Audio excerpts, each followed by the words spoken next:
2024 లేదా 25లో డిగ్రీ లేదా బీటెక్ చదివారా? సాఫ్ట్‌వేర్ జాబ్ కోసం ఎదురు చూస్తున్నారా? అయితే కోడ్ జ్ఞాన్ 100 డేస్ కోర్సులో చేరండి, జాబ్ సాధించండి.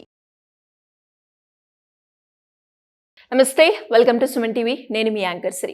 ప్రజెంట్ సోషల్ మీడియాలో మనం చూస్తే లాయర్ షర్మిస్తా పరోలి గురించి తనకి న్యాయం జరగాలి అని సోషల్ మీడియా ప్లాట్ఫామ్ మొత్తం డిమాండ్ చేయడం మనం చూస్తున్నాం. అసలు ఆపరేషన్ సింధూర్ భాగంగా తను చేసిన ట్వీట్ పోస్ట్ ఏదైతే ఉందో అది ఇప్పుడు వైరల్గా మారింది అని చెప్పొచ్చు. అండ్ దానికి సంబంధించి AP deputy CM Pawan Kalyan కూడా రియాక్ట్ అయ్యారు.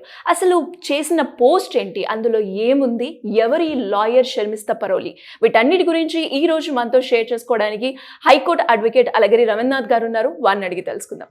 నమస్కారం సార్. నమస్తే అండి శ్రీ గారు.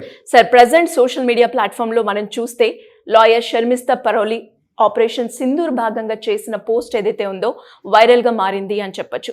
అసలు అందులో ఏముంది అండ్ దానికి పవన్ కళ్యాణ్ గారు కూడా రియాక్ట్ అయ్యారు. అసలు ఏం జరిగింది సార్?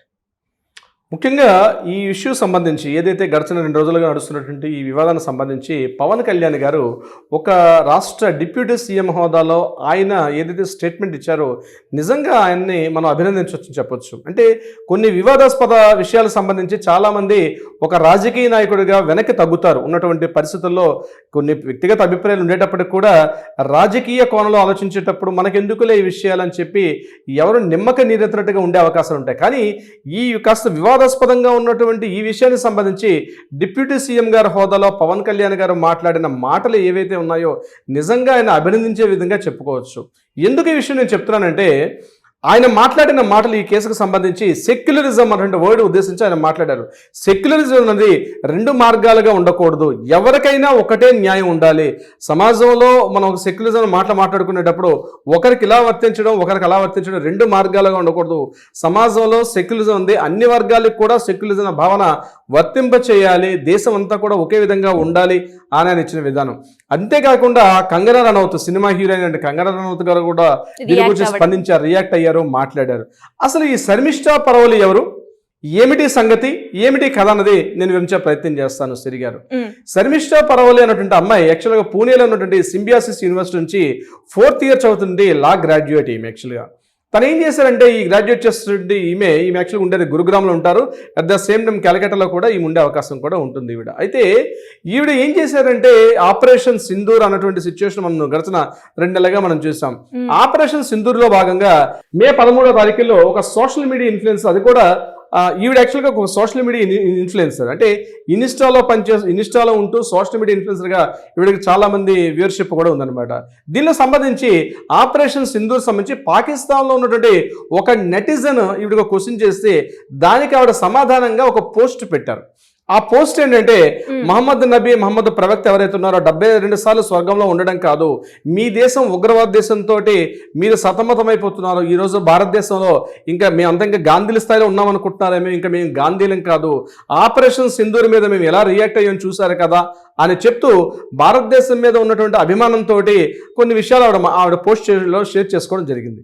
అయితే ఎప్పుడైతే మే 14న ఈ పోస్ట్ వచ్చిందో దీనికి సంబంధించి కొంతమంది వ్యక్తులు ఆవిడ ప్రత్యేకంగా ఈ ముస్లిం మతానికి సంబంధించి వివాదాస్పద వ్యాఖ్యలు చేశారని ఒక్కసారి దేశవ్యాప్తంగా ఒకసారి గుప్పుమన్నది ఎంటైర్ సోషల్ మీడియా సంబంధించి. ఇమీడియట్గా ఆవిడ ఎప్పుడైతే దీనిలో జరిగిందో మే 14న ఆవిడ పోస్ట్ పెట్టారు.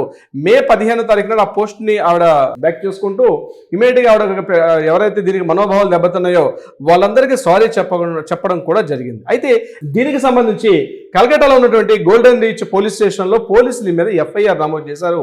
ముఖ్యంగా మత విద్వేషాలు రెచ్చగొట్టే విధంగా ఈమె మాట్లాడారు అని చెప్పి ఈ మీద ఒక ఎఫ్ఐఆర్ నమోదు చేయడం జరిగింది. అయితే దీనికి సంబంధించి ఈవిడ్ని గురుగ్రామ్లో అరెస్ట్ చేశారు. యాక్చువల్లీ ఉండేది గురుగ్రామ్లో, ఆమె ఇంట్లో వాళ్ళ ఫ్యామిలీ మెంబర్స్తో ఉండేటప్పుడు మొన్న మే 30వ తారీఖు నాడు ఈమెను అక్కడ అరెస్ట్ చేయడం కూడా జరిగింది.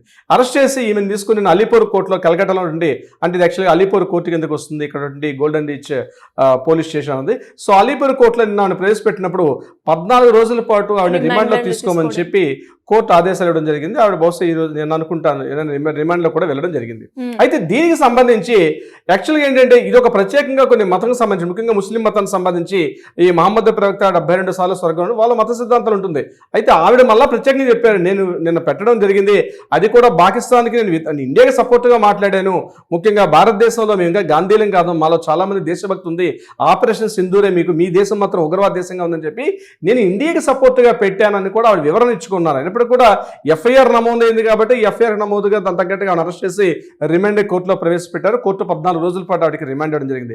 అయితే ఈ ఇష్యూకి సంబంధించి నిన్న ఆవిడని అరెస్ట్ చేసిన తర్వాత యావత్ భారతదేశంలో నుండి మొత్తం చాలా మంది నెటిజన్లు, కొంతమంది ఆవిడకి సపోర్ట్గా, కొంతమంది ఆవిడకి యాంటీగా 2 భాగాలుగా విడిపోయి ఉన్నారు. సో దీనికన్నా ముందు ఈ బార్ కౌన్సిల్ ఆఫ్ ఇండియా ఉన్నటువంటి మనన్ మిశ్రా గారు అని చెప్పి అతను కూడా దీనికి వ్యతిరేకించారు. అంటే ముఖ్యంగా అంటే వ్యక్తిగత స్వేచ్ఛ ఉంది, భావ స్వేచ్ఛ ఉంది, స్వేచ్ఛగా మాట్లాడుకునే హక్కు ఉండేటప్పుడు కేవలం ఒక విద్వేషం రెచ్చగొట్టే విధంగా లేదు కాబట్టి ఈమె అరెస్ట్ చేయడం మాత్రం అనైతికము, ఇట్లాంటి అరెస్టులు జరగకూడదని చెప్పి బార్ కౌన్సిల్ ఆఫ్ ఇండియా చైర్మన్గా ఉన్న మనన్ మిశ్రా కూడా మాట్లాడారు. కంగనా రనౌత్ గారు కూడా మాట్లాడడం జరిగింది. దీని తర్వాత పవన్ కళ్యాణ్ గారు దీనికి సంబంధించి మాట్లాడుతూ ముఖ్యంగా సెక్యులరిజం అంటే అన్ని మతాలు సమానం, సెక్యులరిజం భావన, లౌకిక భావన అనేది ఉండాలని చెప్పి అందరిలో ఉండాలి, కానీ ఏదో ఒక వ్యాఖ్య జరిగిందని అన్నంత మాత్రం ఇమీడియట్గా తీసుకుని అరెస్ట్ చేయడం కుదరదు. ముఖ్యంగా అంటే నేను కాస్త వివరించే ప్రయత్నం చేస్తాను, పవన్ కళ్యాణ్ గారు చెప్పలేదు, అందులో అంతరార్థాన్ని నేను చెప్పే ప్రయత్నం చేస్తాను. అలా చూసుకుంటే హిందూ మతం మీద ఎన్నో అనేక రకాలుగా చాలా మంది మాట్లాడుతూ ఉంటారు, రకరకాలుగా కామెంట్స్ చేస్తుంటారు, కానీ ఇమీడియట్గా అరెస్ట్ అనేది జరగదు. కానీ కేవలం ఒక స్టేట్మెంట్ ఇచ్చేంత మాత్రాన సెక్యులరిజం అనే భావంతో ఒక మతానికి ప్రత్యేకంగా సంబంధించి వివాదాస్పద వ్యాఖ్యలు చేశారనే ఉద్దేశంతో అరెస్ట్ చేయడం అనైతికం అని చెప్పి నిన్న పవన్ కళ్యాణ్ గారు ఒక డిప్యూటీ సీఎం గారి హోదా ఆయన మాట్లాడిన మాటలు కొంత ఆలోచింపజేసే విధంగా ఉన్నాయి. ఎందుకంటే భారతదేశంలో లౌకికత్వం ఉంది, భారతదేశంలో సెక్యులర్ ముసుగులు వేసుకొని ఉన్నటువంటి పరిస్థితి కూడా ఉంది. ఇది సెక్యులరిజం ఉంది భారతదేశంలో, కానీ సెక్యులరిజం ఎక్కడుంది? ఇప్పుడు ఆమె ఒక స్టేట్మెంట్ జస్ట్ పోస్ట్ పెట్టినంత మాత్రాన ఇమీడియట్ గా ఒక మతానికి అనుకూలంగా మాట్లాడలేదు, వ్యాఖ్యలు చేశారంటే అలా అనుకుంటే మన భారతదేశం నుండి ఈ గుళ్ళ మీద కావచ్చు, లేకపోతే మన మత గ్రంథాల మీద కావచ్చు, మన వాటి మీద కావచ్చు, అనేక విధంగా ప్రతిరోజు ఏదో ఒక మూల ఏదో ఒక వ్యాఖ్యలు నడుస్తూనే ఉంటాయి. దేవాలయాలు కొలగొట్టడం కావచ్చు, లేకపోతే హిందూ మత గ్రంథాలపైన వ్యాఖ్యలు దుష్ప్రచారం చేయడం కావచ్చు, ప్రతిరోజు ఏదో ఒక మూల జరుగుతూనే ఉంటాయి. మనం పట్టుకుంటూ వీటిని ఎంత లిస్ట్ అంటూ పెట్టుకుని పోతే బహుశా మనకి కోర్టులో కేసులు మీద ఈ కేసులు పెరుగుతాయేమో. నిజంగా మనం స్పందించట్లేదు కాబట్టి హిందూ మతం వాళ్ళు రోషం చచ్చి ఉంది కాబట్టి బహుశా ఆ కేసులు పెట్టట్లేదు. కానీ నిజంగా రోషం అనేది ఉంటే ప్రతి పోలీస్ స్టేషన్ లో 100 కొద్ది కేసులు ఫైల్ అయ్యే అవకాశం ఉంటుంది, కానీ స్పందించట్లేదు. చేవ చచ్చిపోయి ఉన్నాడు ఇది హిందూ కాబట్టి ఇట్లా మాట్లాడడం జరిగింది. సో చేవ చచ్చిపోయిన హిందూ జాతికి ఇక్కడ నేను ఇదే పవన్ కళ్యాణ్ గారు హిందూ జాతికి మాట్లాడారని నేను చెప్పట్లేదు, కానీ సెక్యులరిజం అనే భావనకు అర్థంగా ఉంది. సెక్యులరిజం ఎక్కడుంది భారతదేశంలో అన్నట్టుగా ఆయన మాట్లాడిన మాటల్లో ఉంది. పవన్ కళ్యాణ్ గారు యొక్క రెండు పాయింట్లా మాట్లాడినప్పుడు కూడా దానిలో మీనింగ్ చాలా అద్భుతంగా ఉన్నటువంటి మీనింగ్ కాబట్టి గుర్తుపెట్టుకోవాలి ప్రతి ఒక్కరు కూడా. విషయం జరిగింది, సోషల్ మీడియాలో పోస్ట్ పెట్టారు, 14th పెట్టారు, 15th తీసేసుకున్నారు. అది కూడా ఒక పాకిస్తాన్ నెటిజన్కి ఆవిడ స్పందిస్తూ మాట్లాడు, అంతేగాని తన ఇంట్రెస్ట్గా తన అభిప్రాయాన్ని అక్కడ వ్యక్తపరచలే. ఒక పాకిస్తాన్ నెటిజన్ మాట్లాడిన క్వశ్చన్కి ఆవిడ యాజ్ బీయింగ్ ఒక లా స్టూడెంట్గా, ఎందుకంటే రేపు రాబోయే రోజుల్లో ఆవిడ లా స్టూడెంట్, మాలాంటి లా గ్రాడ్యుయేట్ ఆవిడ కూడా, మాలాంటి మేము కూడా లా చదువుకొచ్చాం, ఆవిడ కూడా లా చదువుతారు. రేపు పొద్దున ఒక న్యాయవాద ఒక అడ్వకేట్ ప్రొఫెషనల్గా రావాల్సిన వ్యక్తి. సో ఎలా చూడాలని విషయం మీద ఆవిడకి స్పందించే గుణం ఉంటుంది. అందరూ స్పందిస్తారంటే ఒక అడ్వకేట్గా సమాజంలో ముందు స్పందించేది ఒక అడ్వకేట్ మాత్రమే. ఒక అడ్వకేట్ స్పందిస్తాడు, ఎందుకంటే సోషల్లో ఉన్నటువంటి సోషల్ జస్టిస్ కోసం ముందు ఫైట్ చేసేది అడ్వకేట్ కాబట్టి బీయింగ్ ఏ లా స్టూడెంట్గా ఆమె స్పందించారు, తప్పేమి లేదు. స్పందించారు, వచ్చిన తప్పుగా ఆవిడ 15th నాడు ఆవిడ మరలా ఆ యొక్క దాన్ని వాపస్ చేసుకున్నారు. మరలా ఆ సమాజానికి ఆవిడ సారీ కూడా చెప్పారు. అయినప్పటికీ కూడా ఈ కేసు మీద 14 రోజుల పాటు రిమాండ్ వేసి అరెస్ట్ చేయడం అనైతికం అనే భావంతో ఇక చాలా వరకు సోషల్ మీడియా మీద దీని మీద రకరకాల వ్యాఖ్యలు జరుగుతున్నాయి సిరి గారు. బట్ చూద్దాం భవిష్యత్తులో ఏం జరుగుతుంది, ఎలా ఉంటుందండి నెక్స్ట్ వీడియోలో మనం మాట్లాడుకుందాం సిరి గారు. డెఫినెట్గా sir, great information. Thank you so much. Thank you so much అండి. సో చూసారు కదా, మీ అభిప్రాయాన్ని కూడా కమెంట్ రూపకంగా తెలియజేయండి. అండ్ ప్రజెంట్ మనం చూస్తే సోషల్ మీడియాలో అయితే లాయర్ షర్మిస్తా పరోలీకి అయితే న్యాయం జరగాలి అని కోరుకుంటున్నారు. మరి మీ ఒపీనియన్ ఏంటో కింద కమెంట్లో తెలియజేయండి. Thank you. సుమన్ టీవీలో మీ పర్సనల్ అండ్ బిజినెస్ ప్రమోషన్స్ కోసం కింది నెంబర్కి కాంటాక్ట్ చేయండి.